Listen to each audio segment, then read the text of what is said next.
کونین کیا ہے خلد کا قبضہ لیے ہوئے. حضرت کے دو بیٹے، ایک حجت الاسلام علامہ حامد رضا خان، دوسرے بیٹے مفتی اعظم ہند مصطفیٰ رضا خان رحمت اللہ تعالی علیہ. ان دونوں کے ذریعے سے، یعنی مفتی اعظم ہند کی صاحبزادی بڑی بیٹی اور حجت الاسلام مولانا حامد رضا خان صاحب کے بڑے بیٹے علامہ ابراہیم رضا خان، دونوں کی شادی سے حضور تاج الشریعہ پیدا ہوئے. یعنی تاج الشریعہ کے نانا بھی اعلیٰ حضرت ہیں، دادا بھی اعلیٰ حضرت ہیں، نجیب الطرفین ہیں، نانا مفتی اعظم ہند، دادا حجت الاسلام. ان دونوں کے واسطے سے اعلیٰ حضرت تک آپ پہنچتے ہیں، ماں کے سلسلے سے بھی، باپ کے سلسلے سے بھی.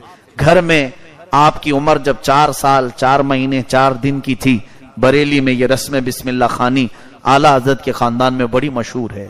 آپ کو آپ کے والد ماجد نے کروائی تھی، اور آپ کی والدہ کے پاس ہی آپ نے کتنا دین پڑھ لیا تھا. مفتی اعظم ہند کی بیٹی تھی ان کی والدہ، تقوی بچپن سے سکھایا تھا. اور ایسے تقوی کہ حضور تاج الشریعہ رحمت اللہ علیہ کے سفر میں بھی میں نے بہت مرتبہ دیکھا کہ کبھی آپ کی نماز قضا نہیں ہوتی، چاہے وہ کیسے بھی سفر میں آپ جا رہے ہو. بلکہ بریلی میں پہلے کہیں سفر میں جانے سے پہلے آپ کو بتانا پڑتا تھا کہ کہاں سے کہاں سفر پہ جانا ہے، اور پوچھتے تھے. مثال کے طور پر ممبئی سے پونا جانا ہے، پونا سے پھر آگے جانا ہے، تو انہیں بتانا پڑتا تھا کہ یہاں سے یہاں کا ٹائم کتنے دیر کا ہے، کتنے گھنٹے لگتے ہیں، اور پھر اسی کے حساب سے نمازوں کے بیچ کا ٹائم وہ سفر کے لیے دیا کرتے تھے کہ جس جگہ پہنچے وہاں نماز کا وقت ہونا چاہیے اور شہر میں نماز پڑھ کر کے چلیں. اور ایسے اوقات اگر بیچ سفر میں نماز آ جائے تو اس کو آپ رد فرمایا کرتے تھے. خاص طور پر اسی لیے ٹرینوں کا سفر کم کیا کرتے کہ اس میں اپنا اختیار نہیں چل پاتا، اور سخت مشقت اور محنت جو گاڑیوں کا سفر، اور وہ بھی یو پی کی سڑکیں اس زمانے میں اچھا خاصا تھکا دیتی. آپ لمبا سفر اپنی گاڑیوں میں کرتے صرف اس بنیاد پر کہ نماز قضا نہ ہونے پائے. یہ بچپن سے والدین کا دیا ہوا طریقہ تھا. اور پڑھنے کے وقت آپ کا حال یہ تھا کہ آپ منظر اسلام میں پڑھتے رہے. پڑھائی ان کے جو ساتھ میں پڑھے ہوئے ہیں وہ لوگ موجود تھے. گجرات کے ایک مولانا ہیں مقبول صاحب ہیں، حضور تاج الشریعہ کے وہ ساتھیوں میں رہے. کہتے ہیں کہ پڑھنے کا طریقہ یہ تھا کہ کلاس شروع ہونے سے پہلے اعلیٰ حضرت فاضل بریلوی کے مزار کے پاس کھڑے رہتے، اور پڑھنے کے لیے جیسے ہی کلاس میں آتے، پڑھ کر ہونے کے بعد فوراً پھر اعلیٰ حضرت کے مزار کے پاس آتے.